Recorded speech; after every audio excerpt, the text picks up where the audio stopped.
रस्त्यावर झाडू मारणारी आशा कंडरा 2021 मध्ये उपजिल्हाधिकारी बनून बरीच चर्चेत आली। राजस्थान प्रशासकीय सेवा परीक्षा 2018च्या स्पर्धेत उत्तीर्ण झाल्याबद्दल तिचं कौतुक झालं। पण यावेळी ती ज्या कारणामुळे चर्चेत आली ते अतिशय वेगळं आहे।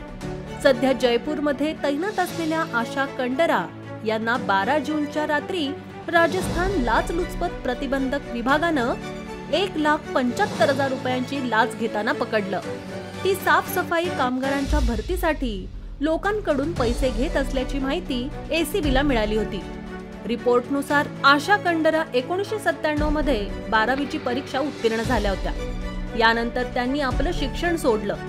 त्यानंतर वडिलांच्या सांगण्यावरून 2013 मध्ये पुन्हा अभ्यास सुरू केला आणि बीए केलं।